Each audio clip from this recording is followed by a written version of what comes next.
आगरा में राष्ट्रीय सिंधी महासंघ द्वारा बलकेश्वर सिंधी धर्मशाला में विचार गोष्ठी का आयोजन किया गया।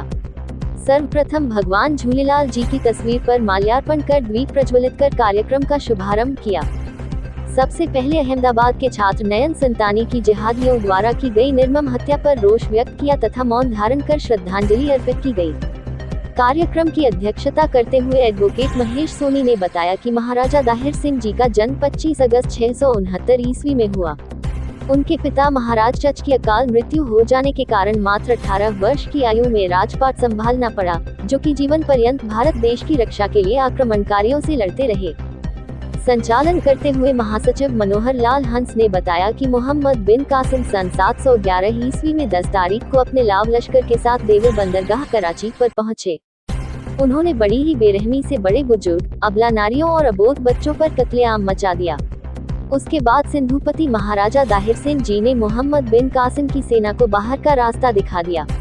आखिरी लड़ाई रोहिणी सखर वर्तमान में पाकिस्तान में हुई, जिसमें बिन कासिम के सैनिकों ने धोखे से महिला का रूप धारण कर त्राहिमाम किया तथा छल से इनको घेर कर वध कर दिया। मेरा नाम महेश सोनी, एडवोकेट, अध्यक्ष राष्ट्रीय सिंधी महासंघ। आज जो है राजा दाहिर सिंह के जयंती के अवसर पर यहाँ उपस्थित हुए हैं। जैसा कि इतिहास गवाह है कि हमारे देश में जब जब कोई राष्ट्र टूटा है, हमारा कोई राज्य टूटा है, तो दुश्मनों ने यहाँ पर अपना जो है आक्रमण किया है। सिंध नरेश राजा दाहिर सिंह जीवन पर्यंत दुश्मनों से लड़ते हुए अपना जीवन बिताया। उन्होंने हिंदुस्तान का, अखंड भारत का अगर आप नक्शा देखेंगे तो अफगानिस्तान तक भारत हुआ करता था। जहाँ के नरेश थे हमारे राजा दाहिर सिंह। राजा दाहिर सिंह का इतिहास में बहुत कम वर्णन है, क्योंकि जो इतिहासकार थे उन्होंने इनको अनदेखा किया। इन्होंने जो है जीवन पर्यंत वहाँ युद्ध लड़ते रहे और वहाँ से आने वाले मंगोलों को और आक्रमणकारियों को रोकने का प्रयास करते रहे। और अगर यदि देखा जाए तो सबसे पहले अगर कोई हिंदुस्तान का, भारत देश का जो जिसने अपना जीवन दान दिया भारत की रक्षा करते हुए, तो वो थे राजा दाहिर सिंह। राजा दाहिर सिंह की जयंती पर हम लोग आज उनको यहाँ पर श्रद्धा सुमन अर्पित कर रहे हैं और उनको याद कर रहे हैं। राष्ट्रीय सिंधी महासंघ का महासचिव हूँ। जैसा कि अभी अध्यक्ष महोदय ने आपको बताया कि महाराज दाहिर सिंह एक अखंड भारत के राजा थे, जो कि सिंध नरेश थे।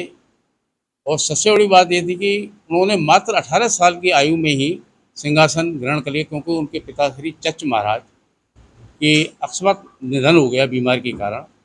तो मात्र 18 साल की आयु में ही उन्होंने शासन संभाल लिया।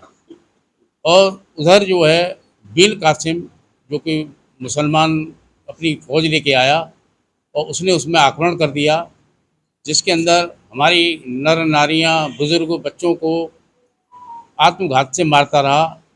तब ये पता जब उनको पड़ा कि हमारे पर किसी ने चढ़ाई कर दी है, तो उन्होंने उस पर चढ़ाई की का जो जवाब दिया, उसको कम से कम उन्होंने 17-18 बार युद्ध किया और 17-18 बार उनको हार खानी पड़ी। लेकिन आखिरकार जब उनको वीर कासिम को ये लगने लगा कि इस राजा से जीत पाना हमारे लिए बहुत मुश्किल है, तब उन्होंने स्त्री रूप धारण कर वहाँ पर, क्योंकि हमारे हिंदू राजा बड़े उदारवादी हुआ करते थे, उन स्त्रियों की रक्षा करते थे, तो उन्होंने उस उदारवादिता का नाजा फायदा उठाते हुए उन्होंने स्त्री रूप धारण किया और अपने चाकू हथियारों के साथ वह स्त्री के रूप में आ गई और उन्होंने त्राहिमाम बचाया कि हे राजा हमें बचाओ, महाराजा दाहिर सिंह हमें बचाओ। जब उन्होंने उनकी रक्षा के लिए वहाँ गए, तब उन्होंने जैसे ही उनकी रक्षा के लिए वहाँ पहुँचे, तो उन स्त्रियों ने अपने वस्त्र उतार कर और तुरंत उनका आक्रमण कर दिया और उनकी दुखदाई, इस देश के लिए वो शहीद हो गए और दुखदाई मृत्यु हो गई। ये उन लोगों का बलिदान था। जबकि राजा महाराज दाहिर सिंह जी ने हिंदू राष्ट्र के कई राजाओं से ये निवेदन किया कि यदि हम इन मुगल आतंकवादियों को बॉर्डर पर ही रोक देंगे तो आगे वो हिंदुस्तान में नहीं बढ़ेंगे, लेकिन राजाओं ने उनको किसी प्रकार का कोई समर्थन नहीं दिया और आखिरकार वो इस देश की धरती के लिए शहीद हो गए और देश के आखिरी राजा हुए। जय हिंद, जय भारत। मैं खेमचंद तेजानी, राष्ट्रीय सिंधी महासंघ का उपाध्यक्ष।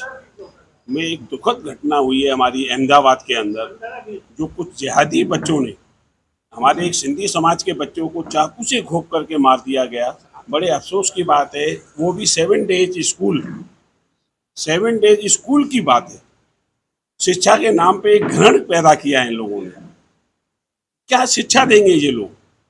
ये जिहादियों को पैदा करके एक सिंधी समाज के बच्चे को मार दिया गया। बिल्कुल बड़े अफसोस की बात है, बड़ा सिंधी समाज में रोष रात है और बड़ी दुखद घटना है। मैं सब सिंधी भाइयों से अनुरोध करूंगा कि मौन धारण करें 1 मिनट के लिए।